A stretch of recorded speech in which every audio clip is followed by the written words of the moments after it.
السلام علیکم خواتین حضرات. آج میر تقی میر کی جو غزل ہم نے آپ کے لیے منتخب کی ہے اس کے 3 اشعار ایسے ہیں کہ جن کی شرح بھی کی جائے اور جن کے مشکل الفاظ کے معنی بھی بتائے جائیں. غزل تو ویسے طویل ہے لیکن ہم نے ضروری سمجھا کہ اس کے ان اشعار کی شرح ہم کر دیں.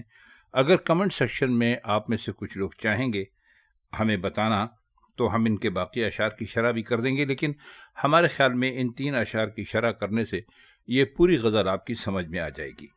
اس کا پہلا شعر ہے: بیتاب جی کو دیکھا، دل کو کباب دیکھا، جیتے رہے تھے کیوں ہم جو یہ عذاب دیکھا. اس میں کوئی بھی مشکل لفظ نہیں ہے. جی کو بیتاب آپ سمجھتے ہیں کیسے کہتے ہیں. دل کو کباب کا مطلب یہ ہوتا ہے کہ دل ویسے ہی جلتا رہتا ہے جیسے سیخ کے اوپر کباب جلتا اور بھونتا رہتا ہے. اب یہ محبوب کی زیادتیاں بھی ہو سکتی ہیں، زمانے کے ستم بھی ہو سکتے ہیں، اور کچھ ایسے حالات بھی ہو سکتے ہیں جن کی وجہ سے شاعر دل کو کباب کہنا مناسب سمجھتے ہیں. لیکن زیادہ تر اگر آپ خیال کریں تو ذرا بھی سوچیں تو کباب سے مراد ان کی یہی ہوتا ہے کہ ان کے دل کو جلانے کے مختلف بہانے دنیا میں موجود ہوتے ہیں. کبھی محبوب کسی اور کی طرف متوجہ ہو جاتا ہے، رقیب کی طرف، تو ان کا دل جل بھن جاتا ہے. تو اس کو جہاں کباب کہتے ہیں شاعر دل کو، اس سے مراد ان کی یہی ہوتی ہے کہ جی بہت زیادہ جل گیا ہے. اب اس کا جو پہلا مصرع ہے وہ ہمیں نسبتاً تھوڑا سا کمزور لگتا ہے، لیکن دوسرے مصرے میں آپ اگر غور سے پڑھیں تو آپ کو کئی معنی ملتے ہیں. مثلا ایک مطلب یہ ہو سکتا ہے کہ ہم یہ عذاب دیکھنے کے لیے کیوں جیتے رہے. دوسرا یہ ہو سکتا ہے کہ جب ہم نے ایسے ایسے عذاب دیکھے تو تعجب ہے کہ ہم زندہ کس طرح رہے. یعنی ظاہر ہے کہ جب آدمی بہت زیادہ مصیبتوں، پریشانیوں، تکلیفوں سے گزرتا ہے تو کہتے ہیں کہ ہمیں حیرت ہے کہ ہم ان سب سے گزرے اور ہم زندہ کیسے ہیں. ایک مطلب یہ بھی ہو سکتا ہے کہ ہم کیوں جیتے رہے جو ہم نے ایسے ایسے عذاب دیکھے. تو مل ملا کر آپ یہ کہہ سکتے ہیں اس دوسرے مصرے کا مطلب کہ جیتے رہے تھے کیوں ہم جو یہ عذاب دیکھا. تو اس میں یہی 3-4 باتیں سمجھ میں آتی ہیں جو ابھی ہم نے آپ کی خدمت میں عرض کر دی ہیں. اگلا شعر ہے: آباد جس میں تجھ کو دیکھا تھا ایک مدت، اس دل کی مملکت کو اب ہم خراب دیکھا. مملکت کا سے مراد ہے ان کی ملک. ویسے اگر آپ اس کو ان معنوں میں لیجئے تو ملک بادشاہ کو کہتے ہیں اور وہ مملکت اس جگہ کو کہتے ہیں جہاں وہ بادشاہی کرتا ہے.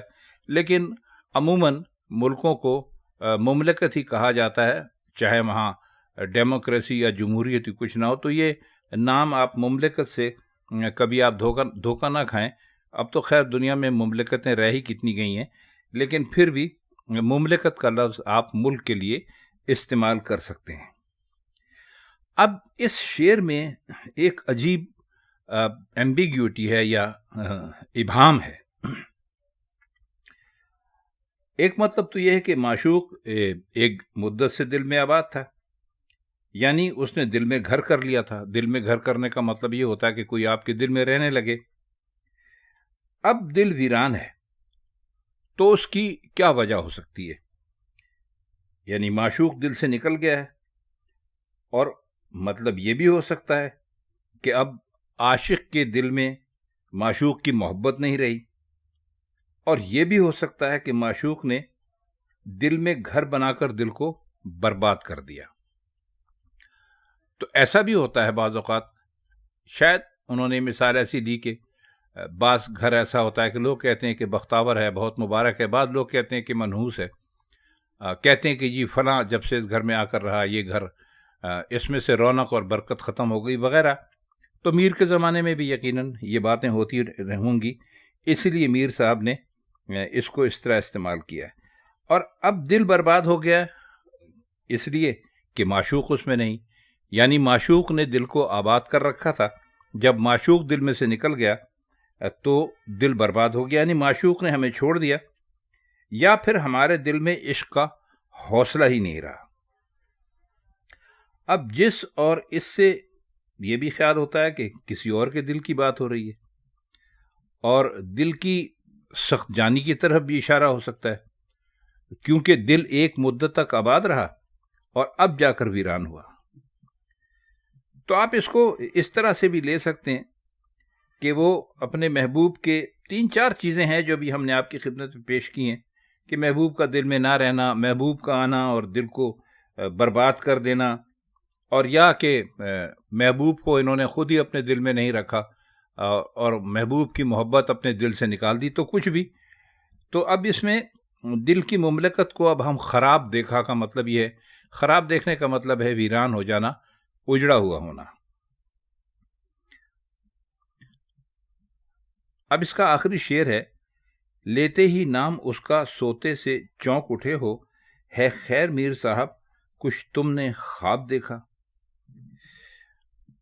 چونکنا بھی آپ جانتے ہیں بہت اچھی طرح، اس کا کوئی اچانک کوئی آدمی کسی بات کو سن کر، کوئی خبر سن کر اچانک جو اس کا رد عمل ہوتا ہے، جو ریئیکشن ہوتا ہے، اس کو چونکنا کہتے ہیں۔ اب یہ جو ہے خیر میر صاحب، تو آپ نے دیکھا ہوگا کہ جب کوئی آدمی کچھ عجیب و غریب کام کرتا ہے تو لوگ اس سے پوچھتے ہیں کہ بھائی خیر تو ہے، یعنی خیریت تو ہے، آپ ایسا کیوں کر رہے ہیں؟ اب میر کی عشق یا شاعری کی ایک خوبی یہ ہے کہ اس میں عاشق اپنی روایتی جو اس کی جو صفات ہیں، یعنی جفا کشی ہے، وحشت ہے، آوارگی ہے، آوارہ گردی ہے، رونا پیٹنا ہے، برباد ہونا ہے، بدنامی ہے، زخموں کا کھانا ہے، قتل ہو جانا ہے وغیرہ کے ساتھ تو نظر آتا ہے، لیکن جگہ جگہ وہ روزمرہ کی زندگی کا انسان بھی نظر آتا ہے، یعنی ایسا انسان جو شاعری کے روایتی یا خیالی عاشق کے بجائے ہمیں کسی ناول کا جیتا جاگتا کردار محسوس ہوتا ہے۔ اکثر ایسا ہوتا ہے کہ عاشق کی شخصیت یا اس کے حالات یا اس کی ذہنی کیفیت کو ظاہر کرنے کے لیے کوئی اور شخص شعر کے مخاطب کا کام کرتا ہے۔ اس طرح افسانوی کردار نگاری کا سب سے اعلیٰ مرتبہ یعنی ڈرامائی کردار نگاری حاصل ہوتا ہے۔ اس خصوصیت میں تو میر سب سے آگے دکھائی دیتے ہیں۔ یہ ایسی انفرادیت ہے جو کسی دوسرے کے یہاں دکھائی نہیں دیتی۔ اب یہ جو شعر جس پر بات ہو رہی ہے اس میں یہ خوبی پوری طرح نمایاں ہے، یعنی یہ شعر لیتے ہی نام اس کا جو ابھی ہم نے آپ کے سامنے پڑھا ہے۔ اب وہ دو شخص آپس میں باتیں کر رہے ہیں، عاشق تھکا ہارا سو رہا ہے، اچانک گفتگو کے دوران معشوق کا نام کسی کی زبان پر آتا ہے اور عاشق چونک کر اٹھ بیٹھتا ہے۔